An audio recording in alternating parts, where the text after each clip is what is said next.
بسم اللہ الرحمن الرحیم۔ معزز صارفین السلام علیکم۔ شام تک کے سعودی نامہ کے ساتھ میں ہوں رمضان۔ ہمارے نئے آنے والے صارفین سے گزارش ہے کہ ہمارے چینل کو سبسکرائب کریں، ویڈیو کو لائک کریں، شیئر کریں اور بیل آئیکن کو بھی دبا دیں تاکہ ہم آپ کو رکھ سکیں ہر خبر سے باخبر۔ ملازم کی تنخواہ روکنے یا تاخیر سے ادائیگی پر جرمانے کی تجویز۔ سعودی وزارت افرادی قوت و سماجی بہبود نے قانون محنت اور اس کے لائحہ عمل کی خلاف ورزی کی صورت میں اجیر کے لیے مقررہ سزاؤں کی قرارداد کا مسودہ جاری کیا ہے۔ اس میں اجیر کی تنخواہ تاخیر سے دینے کی سزا بھی تجویز کی گئی ہے۔ سیداتی کے مطابق ملازمین کی تنخواہیں اور ان کے مختلف حقوق مقررہ وقت پر ان کے بینک اکاؤنٹ میں جمع نہ کرانے، تنخواہ روکنے یا اس کا کچھ حصہ دبانے کو قانون محنت کی خلاف ورزی قرار دیا گیا ہے۔ وزارت افرادی قوت نے واضح کیا ہے کہ اگر 10 سے کم ملازم والے ادارے کے مالک نے تنخواہ وقت پر ادا نہ کی یا اس کا کچھ حصہ ناحق روک لیا تو ایسی صورت میں اس پر 3000 ریال جرمانہ ہوگا۔ 10 سے زیادہ ملازم والے ادارے کے مالک پر جرمانہ 5000 ریال ہوگا۔ جتنے ملازمین کی تنخواہوں میں گڑبڑ ہوگی اسی حساب سے جرمانہ بڑھتا چلا جائے گا۔ جرمانہ کسی ایک ملازم کی تنخواہ نہ دینے پر 3000 ریال ہوگا۔ ایک سے زیادہ کی تنخواہ کے لحاظ سے جرمانہ بڑھتا چلا جائے گا۔ وزارت افرادی قوت کا کہنا ہے کہ اگر کسی ملازم کو ہفتے میں آرام کا وقفہ نہ دیا گیا یا اس اوقات کار اوور ٹائم کے بغیر بڑھا دیے گئے یا یومیہ آرام کے وقفے کی پابندی نہ کی گئی تو یہ قانون محنت کی خلاف ورزی شمار ہوگی اور اس پر فی کارکن کے حساب سے اجیر پر 10,000 ریال کا جرمانہ ہوگا۔ پیٹرول پمپ کے ملازم سے رقم چھیننے والے 2 شہری گرفتار۔ حائل پولیس نے پیٹرول پمپ پر کام کرنے والے کارکن پر حملہ کر کے رقم چھیننے والے 2 شہریوں کو گرفتار کر لیا ہے۔ سعودی پریس ایجنسی کے مطابق حائل ریجن پولیس کے ترجمان کیپٹن طارق النصار نے کہا ہے کہ گرفتار شدگان عمر کی تیسری دہائی میں ہے۔ نگران کیمروں کی مدد سے ان کی شناخت ہو گئی تھی۔ مذکورہ افراد نے پیٹرول پمپ کارکن کو مارا پیٹا اور اس کی جیب میں موجود رقم چھین کر فرار ہو گئے تھے۔ انہوں نے کہا ہے کہ اطلاع ملتے ہی پولیس کی ٹیم موقع پر پہنچ گئی اور نگران کیمروں کا ریکارڈ حاصل کیا۔ بعد ازاں ریکارڈ وقت میں مفرور افراد کو گرفتار کرنے میں کامیاب ہو گئی ہے۔ گرفتار شدگان سے تفتیش جاری ہے۔ ضابطے کی کارروائی کے بعد انہیں پبلک پروسیکیوشن کے حوالے کر دیا جائے گا۔ جدہ میں ہرمین ٹرین کا سلیمانیہ اسٹیشن آج سے کھول دیا جائے گا۔ جدہ میں ہرمین ریلوے کا سلیمانیہ اسٹیشن آج منگل کو کھول دیا جائے گا۔ وزیر ٹرانسپورٹ صالح الجاسر نے ہدایات جاری کر دی ہیں۔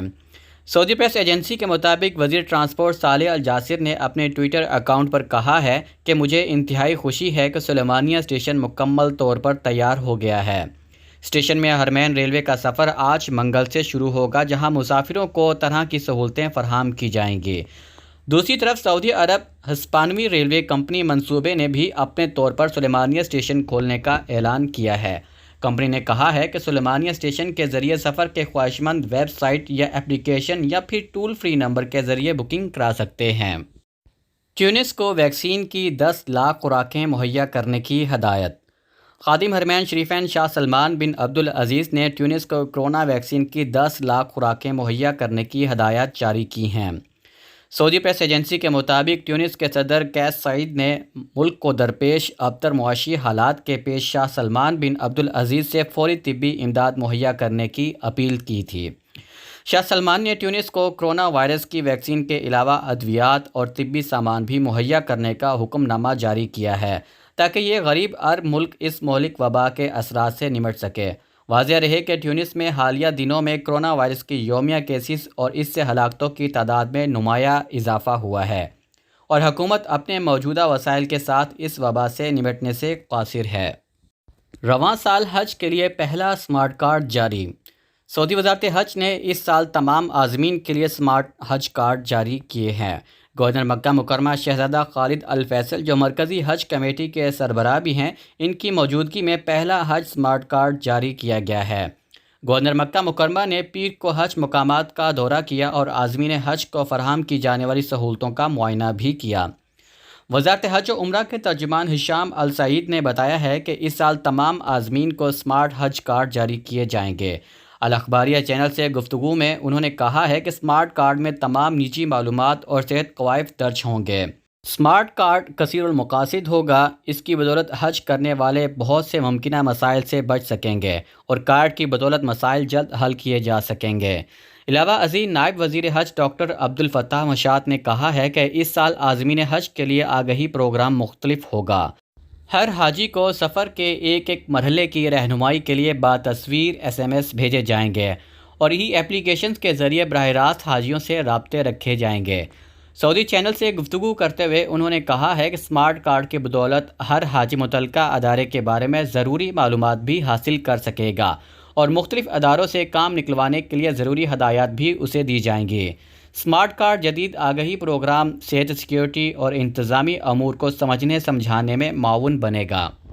حج سیکیورٹی فورس کی پہلی پریس کانفرنس آج سیکیورٹی فورس کی پہلی پریس کانفرنس آج منعقد ہوگی، جس میں حج کا سیکیورٹی پلان پیش کیا جائے گا۔ سبق ویب سائٹ کے مطابق پریس کانفرنس میں آج سیکیورٹی کے جامع منصوبے کے علاوہ ٹریفک منصوبے کے متعلق بھی آگاہی دی جائے گی۔ پریس کانفرنس میں حج سیکیورٹی فورس کے سربراہ جنرل زائد الطویان، معاون برائے روڈ سیکیورٹی فورس جنرل عبدالعزیز المسعد، محکمہ شہری دفاع کے سربراہ جنرل ڈاکٹر حمود الفرج اور حج میں پاسپورٹ کے سربراہ جنرل ڈاکٹر صالح المربا خطاب کریں گے۔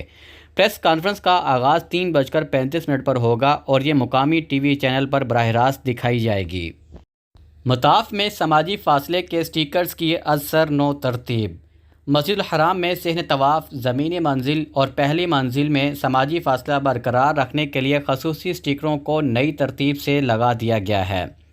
سبق ویب سائٹ کے مطابق سماجی فاصلے کے سٹیکر کی نئی ترتیب میں عازمین حج کی تعداد کے تناسب کو ملحوظ رکھا گیا ہے۔ حرمین انتظامیہ کے تحت ہجوم کو منظم کرنے کے شعبے کے ڈائریکٹر انجینئر اسامہ بن منصور الحجیلی نے کہا ہے کہ مطاف کے صحن میں 25 راہوں، زمینی منزل پر 4 راہوں اور پہلی منزل پر 5 راہوں پر مذکورہ سٹیکرز لگائے گئے ہیں۔ علاوہ ازیں طواف کے بعد 2 رکعت نفل کے مقام پر شفاہت توسیع کے مصلوں اور معذور افراد کے راستوں کی تخصیص کے لیے بھی سٹیکرز لگائے گئے ہیں۔ انہوں نے کہا ہے کہ انتظامیہ عازمین کی سلامتی کے لیے ان اقدامات کے ذریعے جسمانی دوری کو یقینی بنانے کے خواہاں ہیں۔ مسجد نبوی میں ذی الحج کے پہلے عشرے میں افطار کا انتظام۔ مسجد نبوی کی انتظامیہ نے ذی الحجہ کے ابتدائی 10 دنوں کے دوران میں زائرین کے لیے روزہ افطار کا انتظام کیا ہے۔ سبق ویب سائٹ کے مطابق مسجد نبوی انتظامیہ کو روزہ افطار کرانے میں شہر میں رضاکار اداروں کا تعاون حاصل ہے۔ انتظامیہ کی جانب سے روزانہ کھانے کے 13,000 پیکٹ پیش کیے جا رہے ہیں۔ یہ باکس دہی، پانی، کھجور، مدینے کی خصوصی روٹی اور خوشبودار ٹشو پر مشتمل ہوتا ہے۔ اس کے علاوہ روزانہ آب زمزم کے 50,000 پیکٹ بھی تقسیم کیے جاتے ہیں۔ شام تک کے سعودی نامہ کے ساتھ ہمیں اجازت دیجیے۔ اللہ تعالیٰ سے دعا ہے کہ اللہ تعالیٰ ہم سب کو اپنے حفظ و امان میں رکھے۔ اللہ تعالیٰ ہم سب کا حامی و ناصر ہو۔ آپ سب لوگوں کے قیمتی وقت کا بہت بہت شکریہ۔